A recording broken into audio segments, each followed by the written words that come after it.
Assalamualaikum warahmatullahi wabarakatuh. Alhamdulillahilladzi arsala rasulahu bil huda wa dinil haqq liyuzhirahu 'ala ad-dini kullihi walau karihal kafirun. Asyhadu an la ilaha illallah wa asyhadu anna Muhammadan abduhu wa rasuluhu la nabiyya ba'da. Allahumma shalli wa sallim wa barik ala sayyidina Muhammadin wa ala alihi wa sahbihi ajma'in. Amma ba'd. Ayyuhan nas ittaqullaha haqqa tuqatih wa la tamutunna illa wa antum muslimun. Sadaqallahu wa sadaqa rasul karim. Alhamdulillahirabbil alamin. Jamaah kaum taqwa astagfirullahaladzim.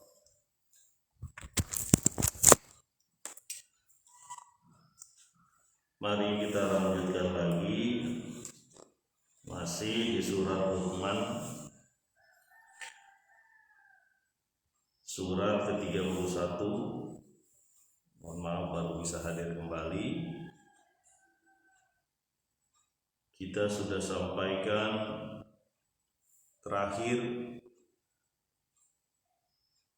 Allah menyatakan bahwa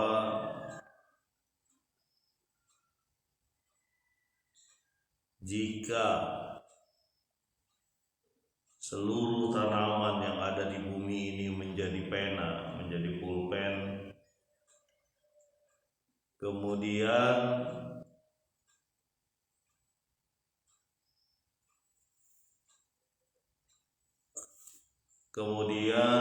laut menjadi tinta untuk menuliskan kalimat Allah, pasti tidak akan selesai. Bahkan ditambah dengan 7 lautan untuk menjadi tinta supaya menuliskan kalimat Allah, maka tidak akan habis-habisnya. Sungguhnya Allah Maha Aziz, Maha Perkasa, dan Maha Bijaksana. Itu terakhir kita sudah sampaikan. Mari kita lanjutkan di ayat yang ke-28 surat Luqman. Ayat yang ke-28. Bismillahirrahmanirrahim. Ma khalqukum wa la ba'thukum illa kanafsi wahidah. Innallaha sami'un basir. Tidaklah penciptaan kamu, kalian semua, dan tidak pula pembangkitan kamu nanti kecuali seperti seorang saja. Sesungguhnya Allah Maha mendengar lagi Maha melihat. Nah, ini pernyataan dari Allah Subhanahu wa taala bahwa menghidupkan dan mematikan berjuta-juta manusia, miliaran manusia, itu seperti menghidupkan dan mematikan satu orang saja. Betapa mudah bagi Allah. Dengan kekuasaannya luar biasa. Tadi disampaikan bagaimana kekuasaan Allah itu kalau dituliskan itu enggak cukup satu lautan di bumi ini, bahkan ditambah lagi dengan 7 lautan. Jadi mudah saja menciptakan dan membangkitkan seluruh manusia. Sama seperti membangkitkan satu orang saja, menciptakan dan membangkitkan satu orang saja, sama saja. Tidak perlu bersusah payah. Idza arada syai'an ayyaqula lahu kun fayakun. Jika Allah menghendaki sesuatu, dia berkata jadilah, maka jadi. Jadi kalau ada orang yang meragukan hari kebangkitan, dia coba perhatikan alam ini. Coba perhatikan bagaimana lautan begitu menggelora. Kita orang Bogor itu sukanya apa? Kalau lagi liburan tuh ke pantai. Karena jarang di Bogor itu melihat pantai, kecuali di TV ya, atau di YouTube, di komputer, di handphone. Makanya favoritnya orang pegunungan ya itu ke pantai. Mestinya ketika kita ke pantai kita melihat kemahabesaran Allah. Gampang saja Allah membuat apapun dan menghancurkan apapun. Makanya pasti kita akan dibangkitkan. Seperti membangkitkan satu orang sama dengan membangkitkan jutaan miliaran orang. Tidak sulit bagi Allah. Ya. Kalau kita perhatikan ya, ular nih. Ular itu ular. Ular itu melakukan berapa kali ganti baju ya? Pergantian kulit gampang aja bagi ular. Ya. Bagi kita nggak kebayang kalau kulit itu terkelupas. Ya. Kan nggak cuma nggak cuma ular ya, termasuk kepiting pun begitu. Ada waktunya, ada hormonnya namanya hormon juvenil. Dia bisa mengganti baju dia gitu. Ya, bagi manusia nggak kebayang kalau kulit itu terkelupas lalu timbul kulit baru. Jadi kulit aja salah satu kemahabesaran Allah tuh, ya. Termasuk kulit kita. Ya. Kulit kita tuh kalau luka dia punya kemampuan untuk menutupnya sendiri tuh. Ya. Kecuali luka dalam sekali ya. Kalau luka-luka kecil dia sebenarnya punya kemampuan. Ada plasma darah di situ, ada trombosit di situ, ya, keping darah di situ, bergerak semua. Ada sekarang tuh lagi trennya tuh daya imun, ya, daya imun kita yang bekerja untuk menghancurkan yang masuk merusak. Jadi dari darah pun kita juga ada kebesaran Allah situ. Ya. Sekarang lebih canggih ya. Selama COVID-19 ini, COVID-19 ini, banyak orang yang ingat mati. Kenapa nggak ingat? Hampir beberapa 1 jam sekali ada ambulan, 1 jam sekali ada ambulan sekarang. Ya. Sampai ada yang bilang kalau bisa ambulan nggak usah dibunyiin, ambulan jadi paranoid banget kita kan.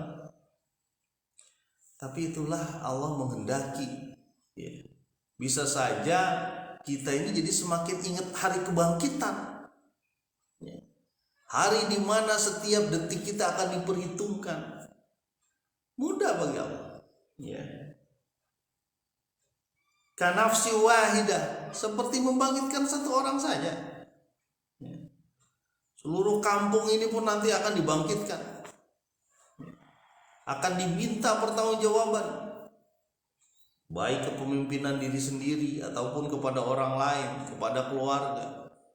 Mas'ulun ar-ra'iyati, dia akan dibangkitkan, ditanya tentang kepemimpinan ya. Ditanya tentang apa yang mereka dapatkan ya. Apa yang mereka makan, apa yang mereka nikmati, ditanya.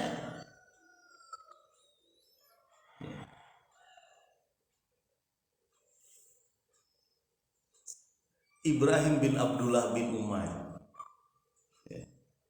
pernah berkata begini.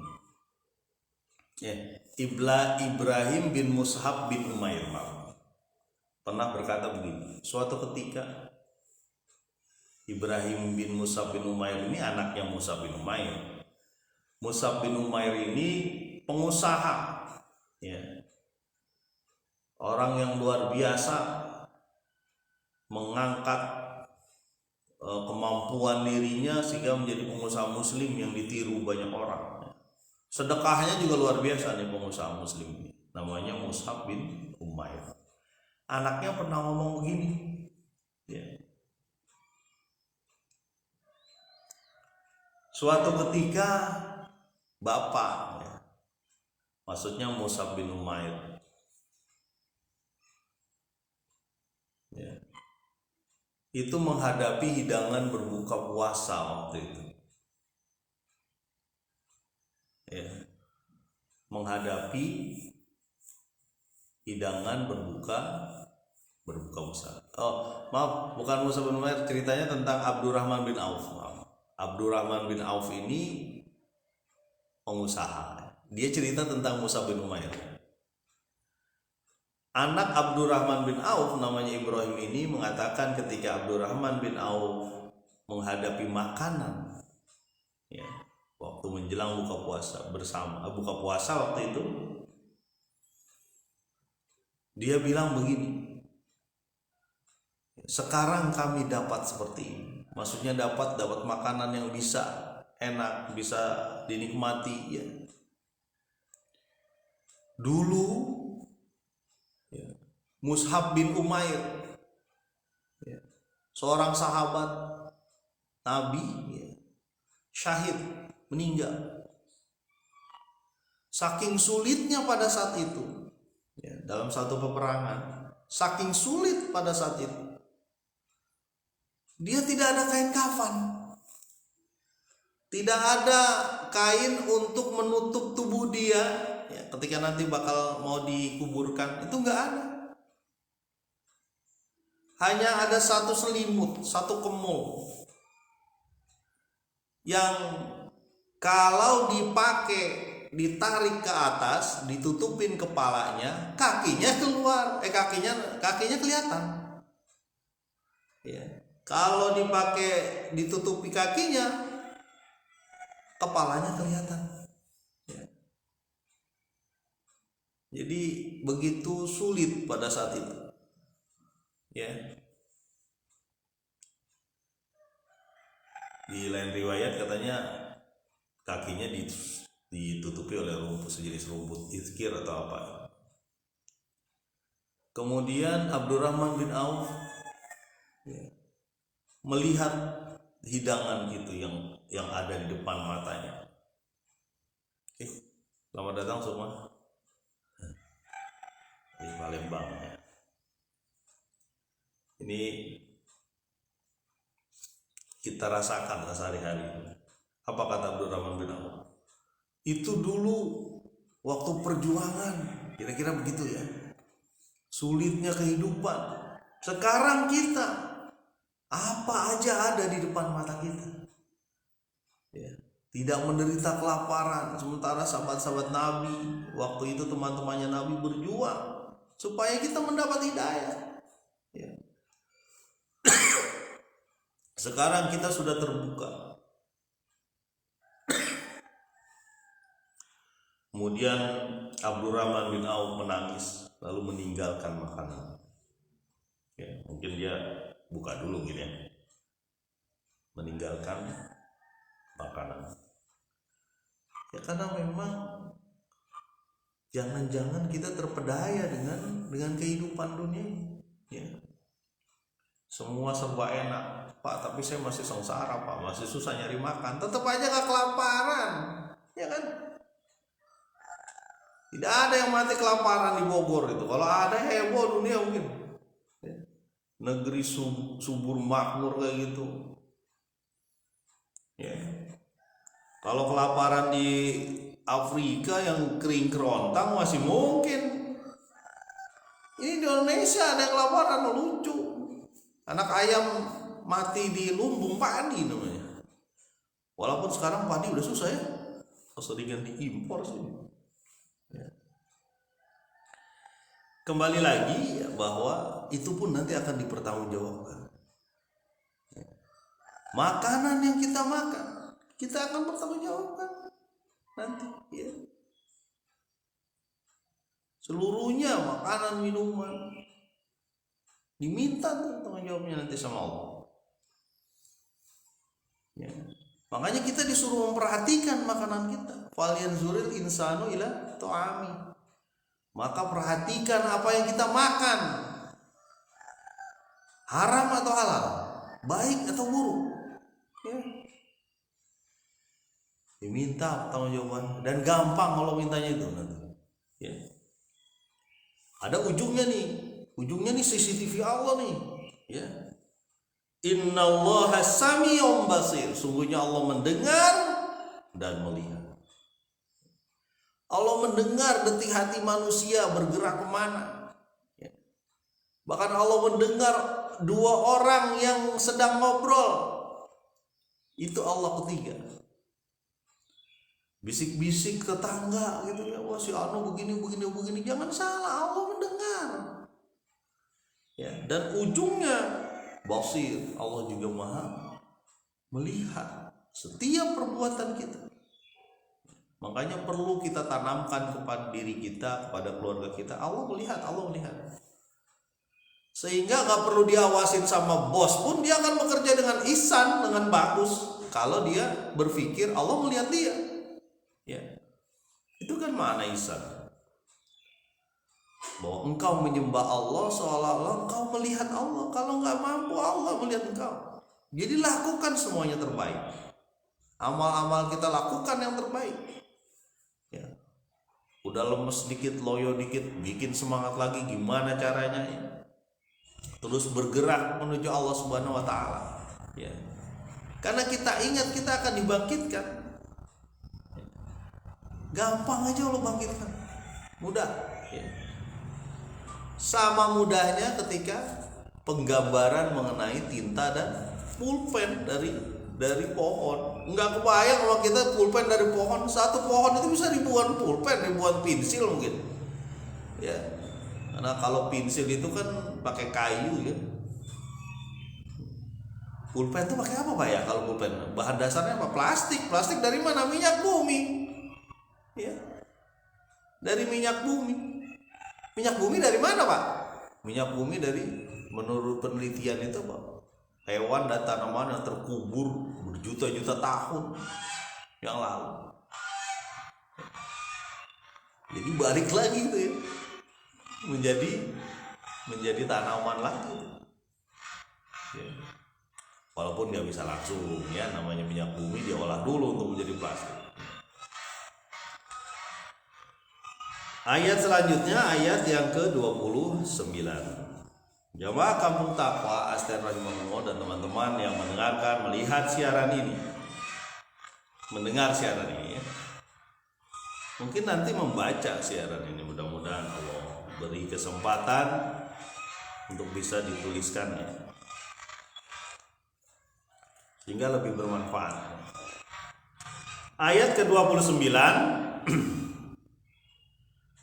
Alam taro anna allaha yulijul laila fin nahari wa yulijun nahara fil lail wa sakhara syamsa wal qamar kullu yajri ila ajalin musamma wa anna allaha bima ta'maluna khabir.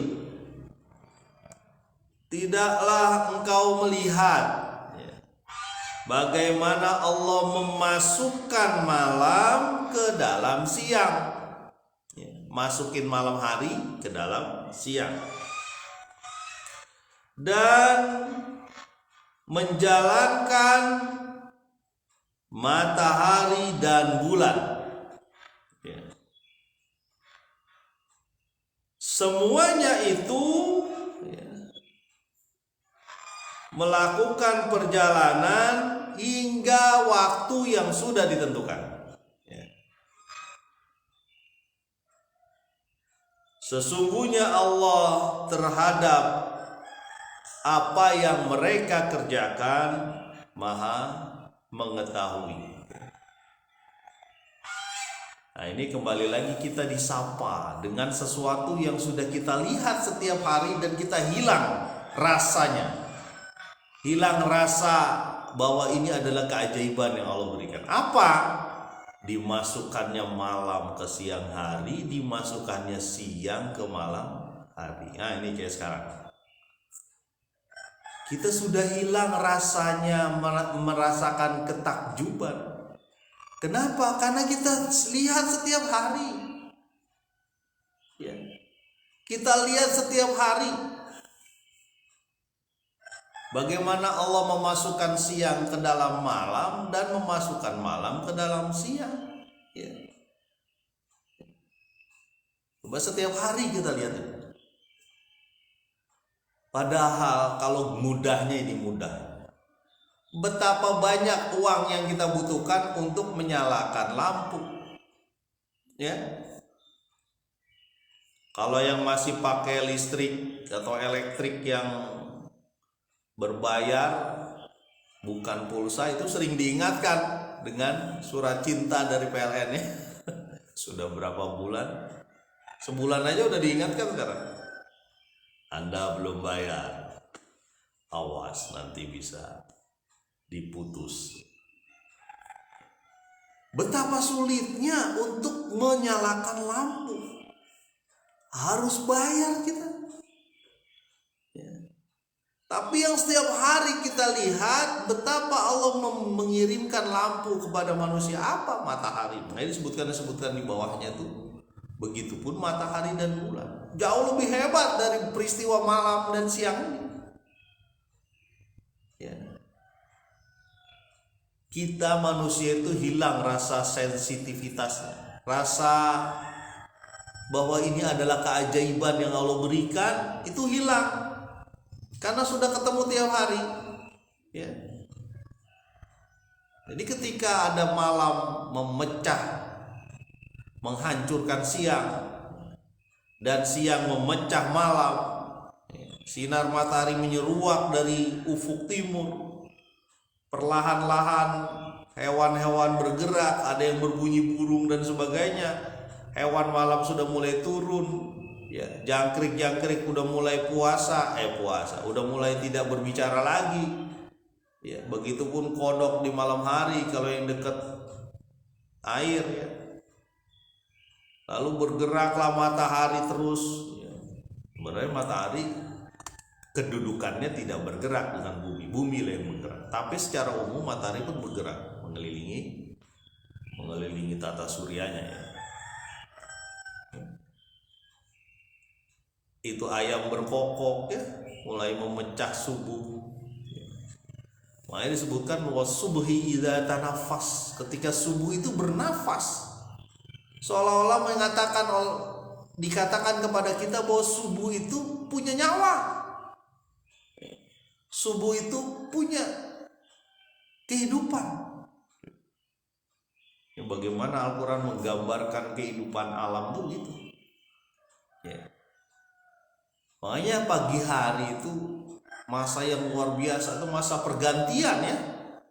Pergantian bagaimana kegelapan yang demikian lalu dipecah oleh satu lampu yang namanya matahari. Makanya disebutkan juga wasakhara syamsa wal qamar, supaya manusia itu mengingat lagi ada dua makhluk Allah yang begitu besar yang selalu melintasi kita, yaitu matahari dan bulan. Ya. Dan ternyata memang bulan itu pengaruhnya besar. Termasuk pasang surut air laut ya.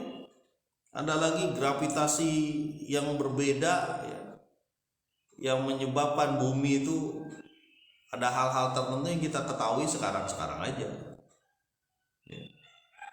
Selain kebesaran Allah ketika bulan purnama misalnya, atau matahari gerhana bulan ya. Gak kebayang oleh kita bagaimana Allah menciptakan ini dan mengaturnya. Ada manzilahnya dia, ada jalur garis edarnya masing-masing dan gak pernah ketemu ya, gak pernah bentrok. Kalau bentrok bulan nimpa bumi habis berapa puluh negara habis itu ya. Di Arizona itu ada yang mengatakan, Arizona Amerika itu ada lubang kurang lebih 2,5 kilometer lubangnya, dan itu dipercaya sebagai benturan meteor, benda kecil ya. Itu karena kecepatan tingginya dia bisa menghancurkan, membuat sisa lubang sampai 2,5 kilometer apa 1,5 saya lupa. Berarti berapa kali lapangan bola itu? Ya, itu baru satu aja benda langit yang mampir ke bumi ya. Apalagi nanti. Ya. Jamaah kaum takwa astagfirullah. Jadi tidaklah engkau perhatikan bagaimana Allah memasukkan malam ke dalam siang ya, dan memasukkan siang ke dalam malam dan menjalankan matahari dan bulan. Ya.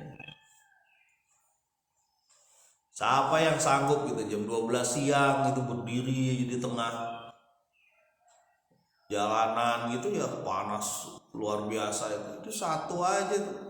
Ya, mungkin sebagian ada yang sanggup ya, tapi pasti keringatan keluar, kecucuran ya.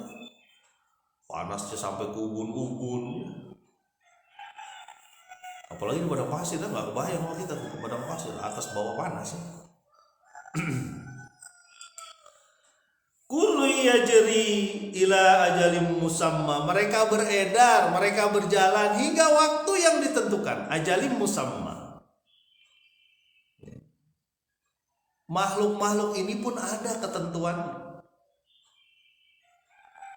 Makanya Allah Subhanahu wa taala tuh sering mengingatkan tuh wasyamsi, cerita tentang matahari, wal qamar, ada namanya sendiri asyam, al qamar. Bulan, tanda-tanda alam yang di situ ada kekuasaan Allah. Sering disampaikan, diingatkan. Ya. Bisa sebagai apa?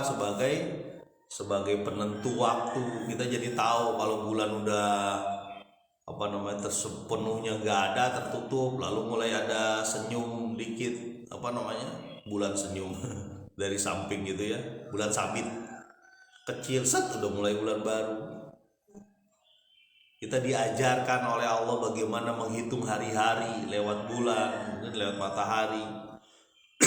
Adanya Komariah, ada Samsiah ya. Kemudian bintang pun yang berserakan di langit itu menjadi apa? Menjadi kompas alami ya. Ada satu gugusan bintang, kalau tidak salah namanya gugusan bintang layang-layang ya. Ujung bawahnya itu selalu mengarah ke selatan. Ya, kalau nggak salah bintang layang-layang. Ujungnya itu kalau digaris, dia menuju selatan. Jadi kalau ada bintang itu kita tahu mana arah selatan. Ya, kidulnya mana kita tahu. Ya. Kalau dulu belum pakai GPS, Global Position System ya, yang kayak di share lokasi dong kan gitu ya. Kalau di WA share lokasi dong, itu kan pakai GPS.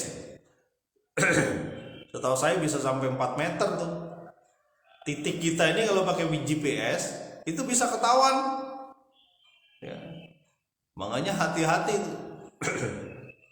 Bisa saja titik kita itu diketahui orang. Ya, lokasi kita diketahui orang. Kalau ada orang yang ingin jahat itu gampang aja, ketika lokasi handphonenya dihidupkan, dia tahu titiknya di mana. Kasih tembakan juga di bom misalnya. Ya. Tapi kalau waktu zaman dulu pakai apa orang menentukan arah ke sana ke sini? Belum ada kompas waktu itu. Ya, kompas teknologinya tahun berapa? 1700, 1800. Sebelumnya pakai apa? Pakai bintang, wan najm, dengan bintang. Itu salah satunya saya masih ingat dulu. Dulu ada pelajaran apa ya? Di bagian dari IPA itu. Bumi dan antariksa dulu.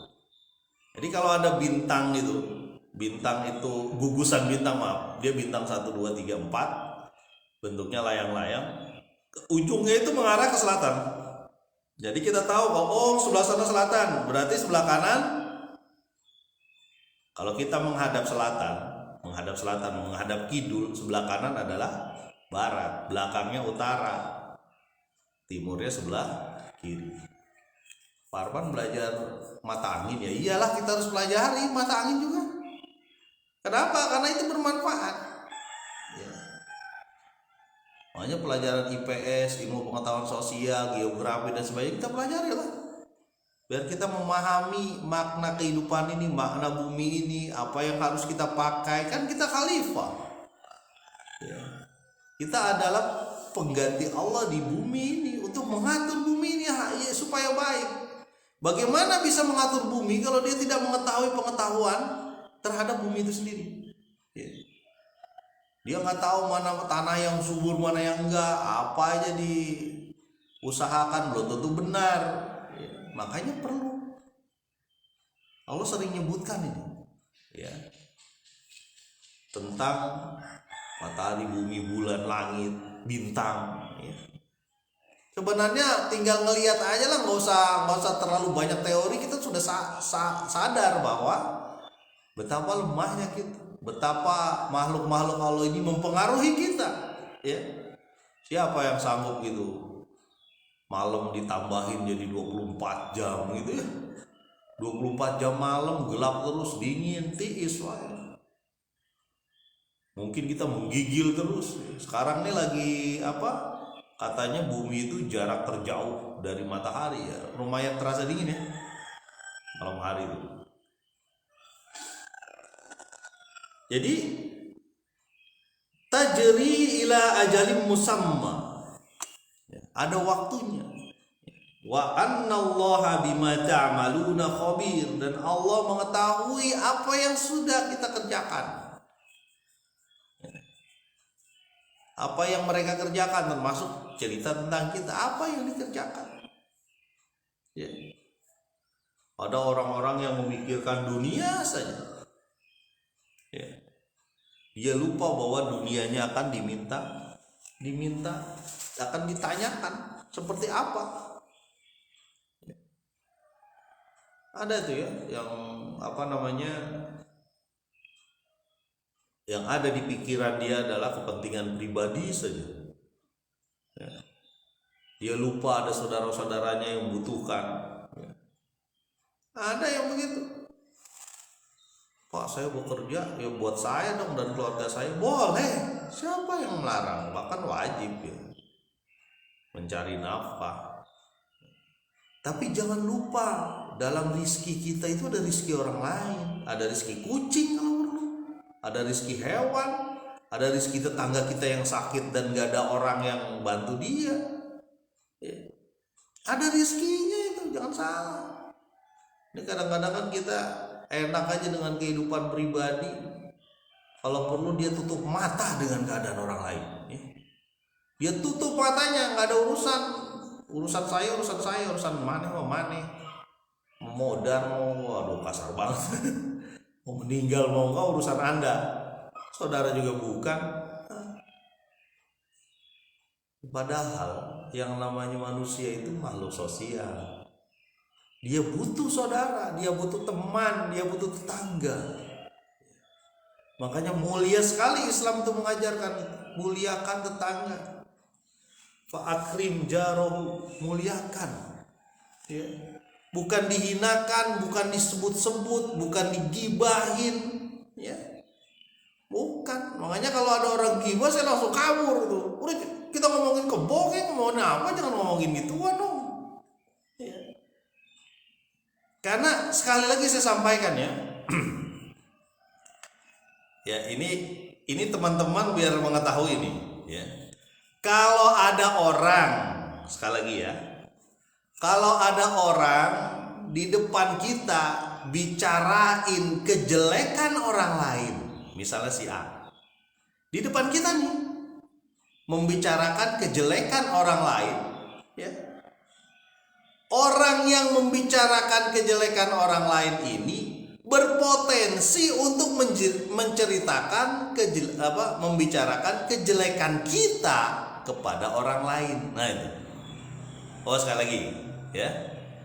Orang yang berhadapan dengan kita kemudian menceritakan atau membicarakan keburukan orang lain, saudaranya, tetangganya, siapa aja lah dia ceritain keburukan di depan kita ya.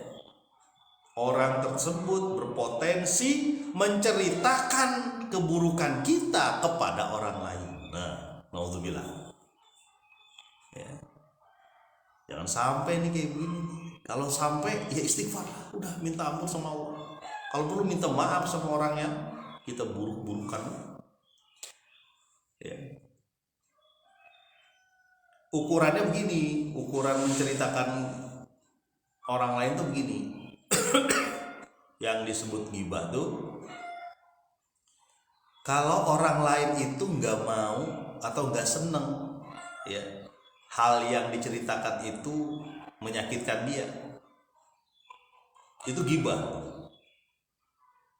Sahabat nanya, kalau yang diceritakan itu benar dia keadaannya begitu, terus kita ceritain pada orang lain, benar ya Nabi, dia keadaannya begitu, itu ghibah kata Nabi. Ya, itulah ghibah. Kalau bohong itu fitnah. Anda berbohong berarti.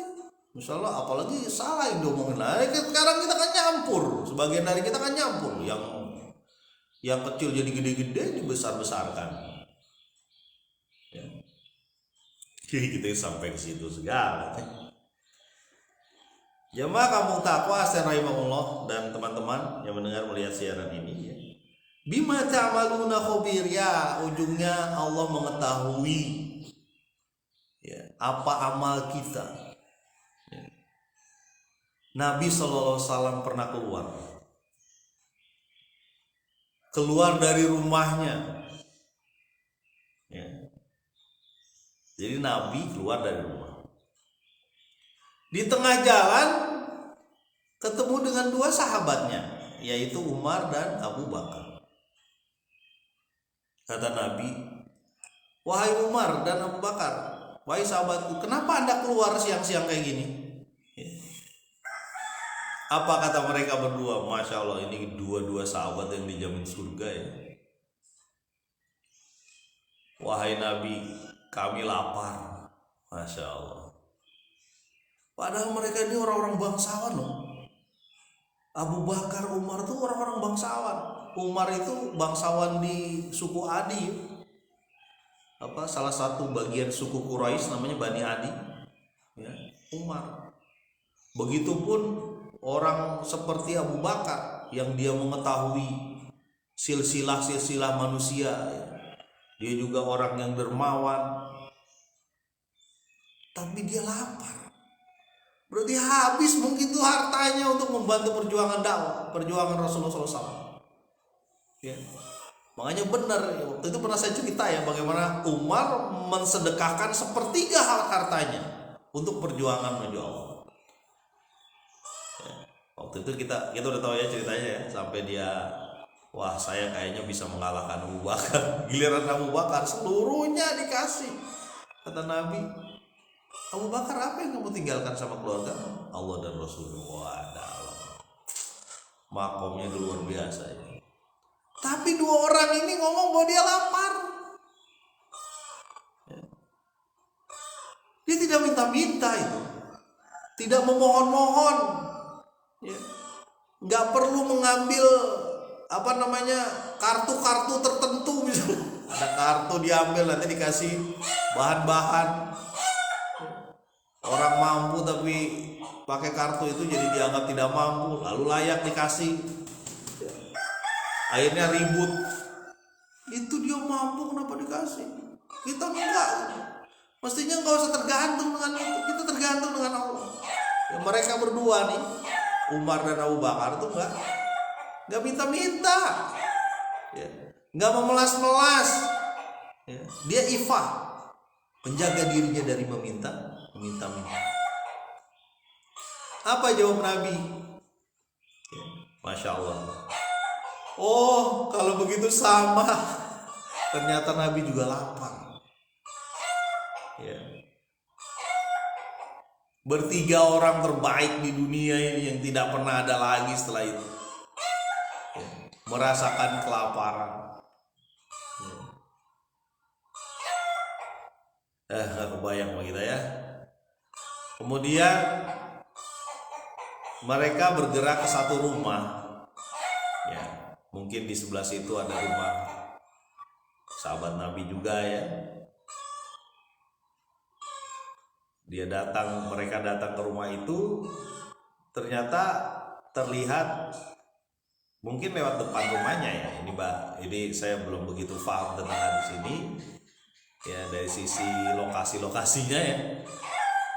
Dilihat sama istrinya, marhaban gitu, selamat datang. Jadi istrinya Fulan ini melihat 3 orang. Kemudian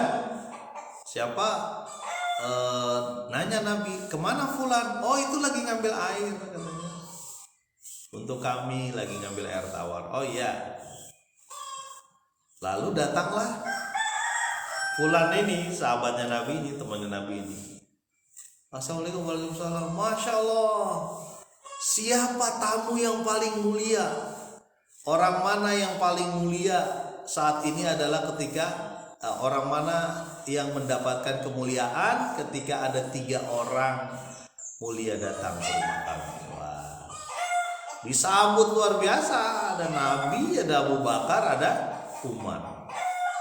Dia mendapatkan tamu yang mulia dunia akhirat. Tuh Masya Allah. Tuh, tamu yang sejati itu tamu yang mulia dunia akhirat, tamu yang soleh, tamu yang membawa apa? Membawa rizki, membawa ketenangan, bukan tamu yang merusak. Kan ada yang tamu merusak, ada yang dibawa adalah kemaksiatan, yang dibawa adalah kesulitan, yang dibawa adalah ya ketidaktaatan pada Allah. Nah, ini tamu yang mulia. Kemudian sahabat ini yang baru pulang ngambil air, berarti kemungkinan dia sumurnya lagi kering juga, itu kemungkinan dia ngambil air. Kemudian dia membuka, ada rutop di situ, ada tamar di situ. Rutop, tamar itu jenis kurma. Ada kurma yang baru saja dipetik, masih segar ya, rutop namanya. Kurma yang salah satu makanan Maryam ya, ketika disuruh menggoyangkan pohon kurma ketika dia melahirkan ya, namanya rutop. Enak tuh, seger, kayak ini apa ya, kayak pir, campuran antara pir dengan apa ya itu ya. Kalau kurma yang segar itu makanya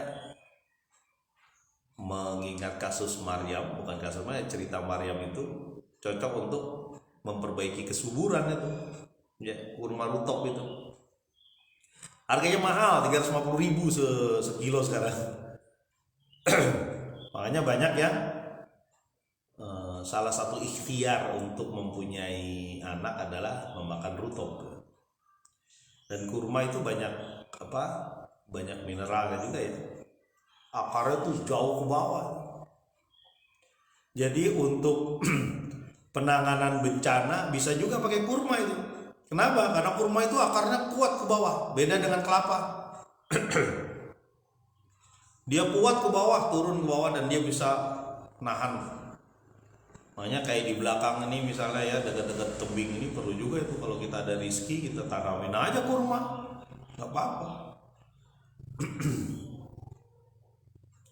Jadi sahabat tadi mengeluarkan rutop, mengeluarkan tamer ya, itu nama lain dari nakhal ya, ataupun kurma.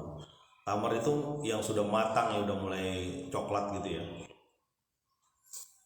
Rutop juga sudah matang sebenarnya, tapi masih segar. Sembari makan itu dipersilakan.